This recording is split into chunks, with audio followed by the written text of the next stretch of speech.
어제 같은 경우는 중앙선대위 발대식에서도 얘기했죠. 문재인 후보가 이제는 내가 뭐 다 내려놓을 테니까 단일화 논의하겠다는 것만이라도 약속을 해달라 얘기했었는데 오늘 보니까 마침 보니까 그렇게 단일화 논의가 길어지면서 호남을 중심으로 해갖고 호남을 중심으로 해서 조금 안철수 후보에 대한 좀 지지층이 좀 빠지는 것 같아요. 이해창 후보가 33%였고 27%, 노무현 후보가 17%였는데 두 분이 합쳐서 이해창 후보를 이겼죠.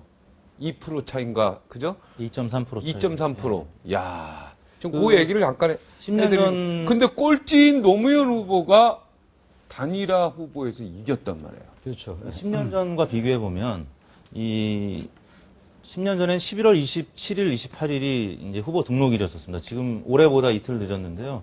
유권자들이 바라보는, 특히 야권 지지층에서 바라보는 입장에서는 이게 단일화가 과연 될 수 있을지, 단일화해야 정권 교체가 되는 굉장히 초조한 입장이거든요.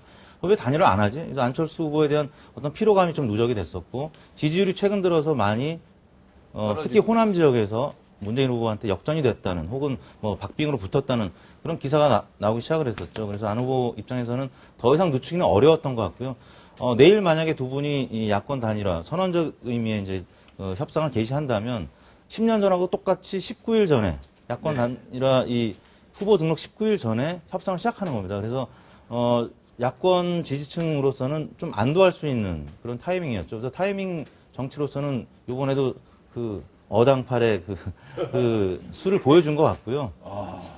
그게 다 계획적이었다 이런 얘기죠. 더 늦출 수가 없었죠. 사실 뭐 계획을 했는지는 모르겠는데. 그 아까 그 9월 9일날 나왔던 당시 2002년의 여론조사 관련해서 참고할 필요가 있는 게요. 꼴찌인 노무현 후보가 그러니까 이겼지 않습니까? 그런데 단일화에. 9월 9일은 그랬지만은요. 단일화 방향 논의가 되기 시작하면서 노무현 후보가 상당히 올라가기 시작했어요. 올랐죠. 올라가서 지지율은 물론 정몽준 후보를 이기지는 못했습니다. 당시 나왔을 때 경쟁력으로 봐서는 정몽준 후보가 앞서고 적합도에서 보면은 노무현 후보가 앞서는 그런 형국이었습니다. 그래서 당시 어떻게 할 것인가 논란이 있고 했었는데. 그게 두 군데 했는데 한 군데는 정문희 후보가 이겼고 한 군데는 노무현 후보가 이겼다 그러더라고요. 그게 이제 근데 데다 노무현 후보가 이겼는데요. 그 하나를 갖다가 월드 리서치라고 그걸 갖다가 기각했는데 오차 범위 뭐 등등도 있겠죠. 오차 범위가 있기 때문에. 오차 범위 아니라 역선택의 뭐 네. 퍼센테이지가 이회창 후보 지지율보다 낮게 나왔어요. 그 당시. 둘 다 노무현 후보가 이겼습니까? 둘 아니, 다 노무현 아니, 후보가 둘다 이겼는데 노무현 월드 리서치 두 조사는 개 다요. 1%포인트 앞섰는데 이회창 후보 평상시 지지율보다 낮게 나와서 역선택에 개입됐다고 그래서 그건 사전 약속에 의해서 약속이 폐기가 된 있었으니까, 거죠. 예. 그러니까 그 당시 그걸 좀 설명할 필요가 있는 게 유권자나 시청자들이 좀 궁금하게 생각할 수가 있어요. 역선택을 어떻게 알아내냐 여론조사 해가지고 근데 물어봐가지고 박근혜 후보를 지지합니까? 그다음에 이해창 후보를 지지합니까? 지지합니다. 그러면 알았습니다. 하고 끊는 거예요. 네. 두 번째 이제 이해창 후보 지지하지 않고 정몽준이나 노무현 후보를 지지합니다. 그럼 다시 물어보는 거였어요. 그래서 네. 아무개님은 한나라당의 이해창 후보에 경쟁할 그때 대항할과 경쟁할 가지고 싸웠었거든요.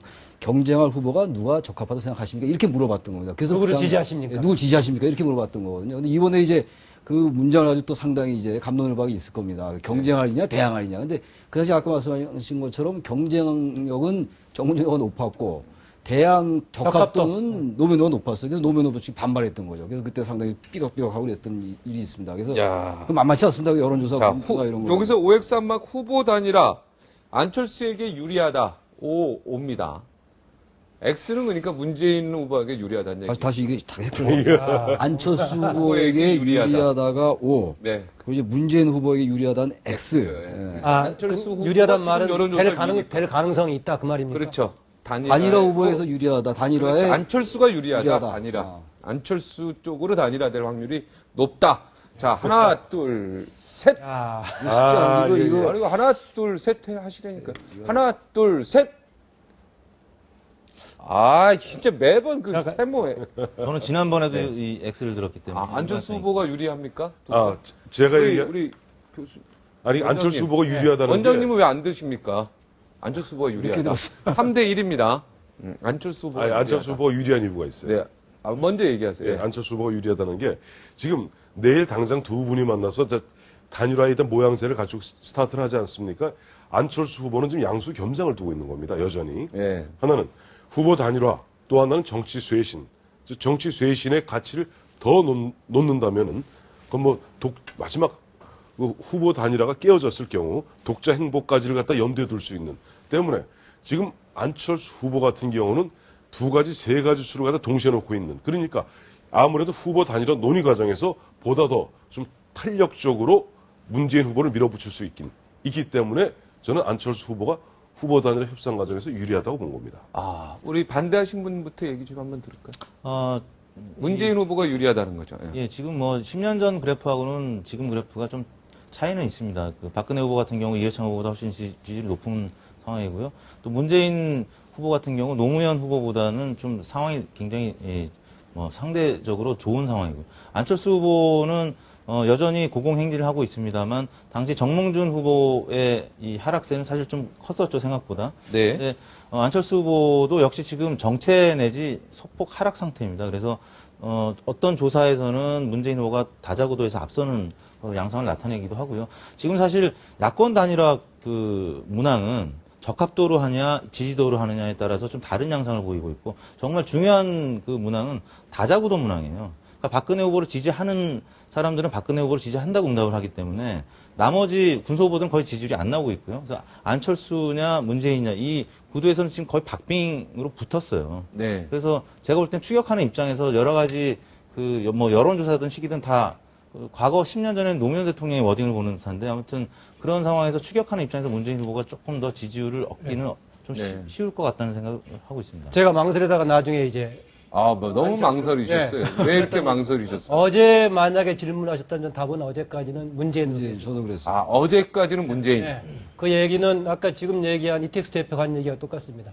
안철수 후보가 새로운 에너지를 만들지 못하고 있다는 차원에서 상대적으로 안정적인 힘을 받침하고 있는 문재인 후보 가능성이 크다라고 했었는데 어제 저녁과 오늘 다시 그 후보 단일화 논의를 하기 시작하면서 상당히 주도권을 가져가면서 여기다가 단순한 정권 교체가 아닌 정치 변화를 동반하는 정권 교체 뭐 이런 등등 하면서 지금 다시 또 후보 단일화를 주도하는 모습을 보여줘서 하루사이에 제가 조금 지금 오늘의 판단은 안철수 쪽으로 오를 들었습니다. 안철수 후보가 지금 다시 또 저도 이제 끄고 그런 있다. 건데 어제까지는 저는 이게 문재인 후보가 단일화 되겠구나. 그리고 네. 어떤 면에서는 저하고 누가 비슷하시네요, 되느냐고 지금. 그랬어. 그리고 당위적인 측면에서도 이건 안 후보보다는 문 후보가 낫겠다. 계속 안 후보가 이런 식의 어떤 그 타이미 정치까지는 좋은데 기존의 정치를 비판하고 나오는 후보인데 너무 기존의 정치를 더 팔당 많이 답습하죠. 그래서 이건 안 되겠다라는 생각을 해서 이거 대단히 어렵겠다는 생각을 했는데 당위적으로도 그렇고 존재론적으로도 그랬는데 오늘 하는 걸 보니까 상당히 주도권을 가진 것 같기도 하고 또 하나는 야권에 지금 지지하는 사람들이 이 단일화 후보를 결정하는 것이 기본이기 때문에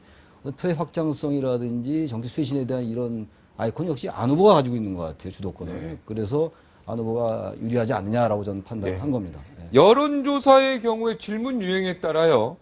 결과가 다르게 나오는 것을 저희가 증명을 한번 해드리겠습니다. 직접 저희가 밖에 나갔습니다. 그래서 질문을 달리 했습니다.